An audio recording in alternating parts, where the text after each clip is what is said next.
নমস্কার, অলুই ইট চ্যানেলে সকলকে স্বাগত। আজ আমি বানাবো পেঁয়াজ ও রসুন দিয়ে মুসুরির ডাল। চলুন তবে বানিয়ে নেওয়া যাক। ডালটা পরিষ্কার জল দিয়ে দুবার খুব ভালোভাবে ধুয়ে নিয়েছি। ডালটা খুব ভালো করে ধুয়ে নেবার পর পরিমাণ মতো জল দিয়ে সেদ্ধ করতে বসিয়ে দেব। প্রথমে আধ চামচ নুন দিয়ে ডালটা সেদ্ধ করে নেব, পরে প্রয়োজন অনুযায়ী আরও নুন যোগ করব। একটি হাতা দিয়ে নেড়েচেড়ে নুনটা মিশিয়ে নেব। ডালটা ফুটে ওঠার সাথে সাথেই ডালের ওপর দিকে যে ফেনাগুলো উঠে আসছে সেগুলো আমি তুলে ফেলে দেব। ডালের ওপর থেকে ডালের ফেনাগুলো তুলে ফেলে দেওয়ার পর 7 থেকে 8 মিনিট মতো ডালটা ফোটালেই ডালটা সেদ্ধ হয়ে যাবে। দেখুন ডালটা এখানে সম্পূর্ণ সেদ্ধ হয়ে গেছে। আর ফোড়নের সাথে দেওয়ার জন্য আমি নিয়ে নিয়েছি একটা মাঝারি সাইজের পেঁয়াজ, 8-10টা রসুনের কোয়া, একটা মাঝারি সাইজের টমেটো, এগুলো আমি কুচি করে নিয়েছি। আর 2টো কাঁচা লঙ্কা নিয়েছি, কাঁচা লঙ্কাটা আমি চিড়ে নিয়েছি। আধ চামচ হলুদ গুঁড়ো দেওয়ার পর ডাল কাঁটা দিয়ে ডালটা আমি ঘেঁটে নিলাম। কড়াইতে খানিকটা সর্ষের তেল দিয়ে দেব ফোড়নটা। ফোড়নে আমি দিয়েছি একটা তেজপাতা, একটা শুকনো লঙ্কা ও 1/4 চামচ কালো জিরে।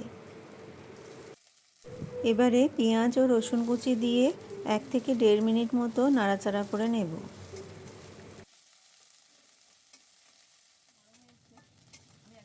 পেঁয়াজ ও রসুনটা একটু সফট বা নরম হয়ে এলেই এর মধ্যে টমেটো ও কাঁচা লঙ্কাটা দিয়ে দেব। টমেটো ও কাঁচা লঙ্কা দিয়ে আরও 1 থেকে 1.5 মিনিট মতো নাড়িয়ে চাড়িয়ে নেব। বন্ধুরা, আমার রান্না আপনাদের যদি ভালো লাগে তবে একটা লাইক, শেয়ার ও সাবস্ক্রাইব করার অনুরোধ করব।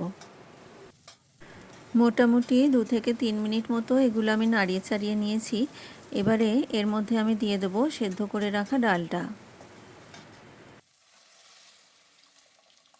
সামান্য জল দিয়ে বাটিটা ধুয়ে সেই জলটাও দিয়ে দিলাম। এই পর্যায়ে আমি আরও আধ চামচ নুন দিয়ে দিলাম। নুনটা ডালের সাথে ভালোভাবে মিশিয়ে নেব ও ডালটাকে আরও 3 থেকে 4 মিনিট মতো ফুটিয়ে নেব। এই ডালটা ভাত এবং রুটি দুটো দিয়েই খাওয়া যাবে।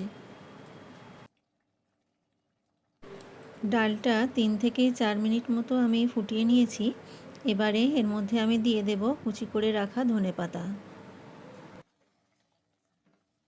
গ্যাসের ফ্লেমটা অফ করে দেব ও ডালটা অন্য একটি বাটিতে ঢেলে নেব।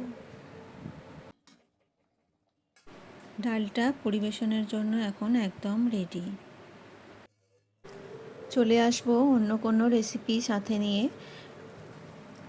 ভালো থাকবেন সকলে, ধন্যবাদ।